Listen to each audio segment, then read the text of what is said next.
Paratwada police station अंतर्गत 2 दिवस पासून काही अश्लील फोटो आणि व्हिडिओ ते इंटरनेटमध्ये प्रसारित होत आहे, असा आम्हाला निदर्शनात आला होता.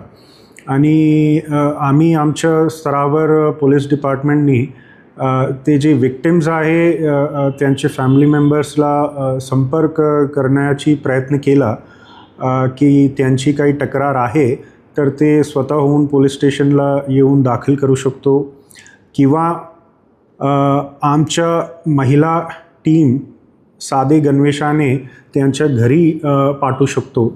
घरी नाही तर इतर कोणत्याही ठिकाणी पाठवण्याची आमची तयारी होती.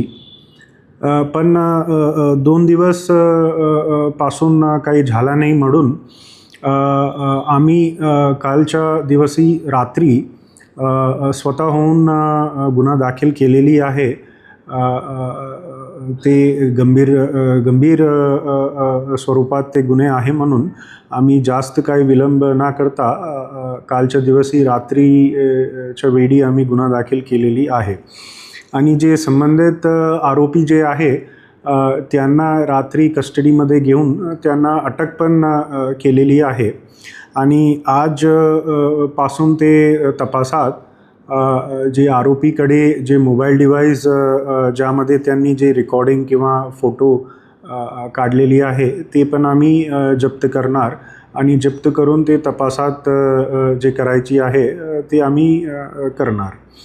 आणि सोबत असा पण शक्यता आहे की आरोपी जे आहे त्यांना आणखी इतर कोणी व्यक्तींनी जर काही मदत केलेली आहे ते व्हायरल करायचीसाठी, तर तसा जे माणूस आहे त्यांना पण आम्ही शोध घेऊन त्यांना निष्पन्न करणार आणि त्यांना पण बरोबरपणे आम्ही आरोपी बनून त्यांच्यावर पण कारवाई करणार आहे.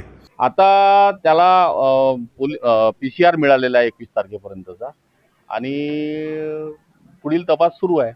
संदिग्ध कोणी अजून आमचं म्हणणं असं आहे की माझ्यासोबत प्रदेश प्रवक्ते शिवराजी कुलकर्णी आहे आणि इतर पदाधिकारी. तर आमचं असं म्हणणं आहे की यात मोठी साखळी आहे ही आणि या साखळीचा तपास आपण फार गतिमान पद्धतीनं केला तर बरं राहील. कारण याच्यात मोठं षडयंत्र असं दिसून येते. त्याच्यामुळं आणि ब्लॅकमेलिंगचा प्रकार सुद्धा आहे असं सुद्धा आम्ही त्यांच्या निदर्शनास आणून दिलं. त्याच्यामुळं ते पुढील तपास आता करत आहे. मुली किती आहे त्याच्यामध्ये आकडा अंदाज? आता सध्याच्या परिस्थितीत 7 मुली ते सांगतायत पोलीस.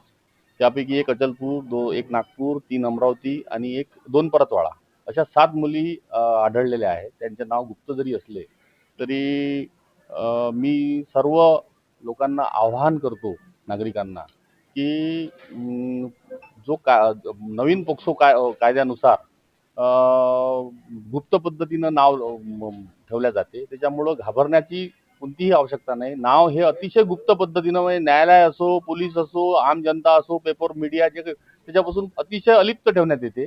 त्याच्यामुळं घाबरण्याचं काहीही एक कारण नाही.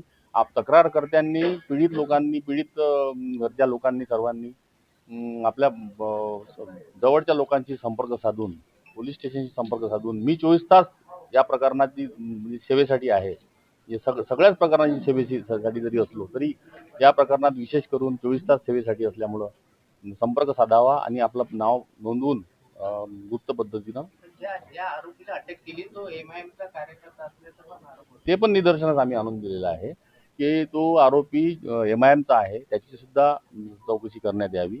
आणि त्यांनी कुठे कुठे मुलींना नेलेलं आहे, कोणाकोणाच्या रूमवर नेलेलं आहे, कोणत्या कोणत्या हॉटेलमध्ये बिना आधार कार्डाचं किंवा ओळखपत्राचं तिथे नेलेलं आहे, कोणते कोणते कॉफी शॉप आहेत की जिथे 200-300 रुपये तासाने इथे हे केल्या जाते. तर त्याचा सुद्धा पूर्ण छडा लावावा. आणि याच्यात अजून कोण कोण सामील आहेत, अजून आमचं म्हणणं आहे की 12 ते 15 लोक याच्यात सामील असू शकतात.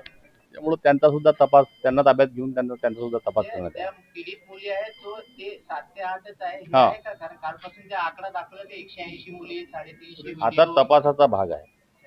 तपासात निष्पन्न होईलच. आपलं म्हणणं आहे की 125-150च्या वरती व्हिडिओज आहेत, 125-150च्या वरती मुली असू शकतात. परंतु आता प्राथमिक दर्शनी पोलिसांच्या माहिती निदर्शनात ह्या 7च मुली आढळून आलेल्या सध्या. मोबाईल जे आहे त्याचा अजून डाटा मिळायचा आहे, त्या डाट्यामध्ये आकडा वाढू शकतो असं पोलिसांचं. हो, एक संदिग्ध ताब्यात घेण्याच्या तयारीत असल्यामुळं तो सुद्धा यांना त्याच्यावरती अजून प्रकाश टाकला जाईल. नमस्कार. परतवाडा अचलपूर इथं घडलेलं व्हिडिओचं प्रकरण अत्यंत संतापजनक आहे. तरुणींना प्रेमाच्या जाळ्या तोडून त्यांचं चित्रीकरण करून नंतर ब्लॅकमेल केल्याच्या प्रकरणात अयान अहमद नावाच्या हरामखोराला पॉक्सो अंतर्गत गुन्हा दाखल करण्यात आलेला आहे. मुख्यमंत्री देवाभाऊ यांची भूमिका स्पष्ट आहे. महिला आणि मुलींवरील बालिकांविरोधातील गुन्ह्यांबाबत झिरो टॉलरन्स. या प्रकरणातील त्या हरामखोर आरोपीच्या मुसक्या आवळल्याशिवाय पोलीस राहणार नाहीत. कठोर कारवाई तर होईलच, पण या व्हिडिओच्या माध्यमातून मला मुलींना पण सांगायचं, अगं पोरींनो, असं फसू नका ग. गोड बोलून विश्वास जिंकून जर कोण जवळ येत असेल तर सावध राहा. कोणावरही लगेच विश्वास ठेवू नका. तुमची सुरक्षितता ही सगळ्यात महत्वाची आहे. पालकांनी सुद्धा मुलींशी मोकळा संवाद साधायला हवा आहे आणि शाळा महाविद्यालयातून नैतिक शिक्षण आणि डिजिटल सुरक्षिततेचे धडे समाविष्ट होणं ही आता काळाची गरज आहे. धन्यवाद. जय हिंद, जय महाराष्ट्र, भारत माता की जय.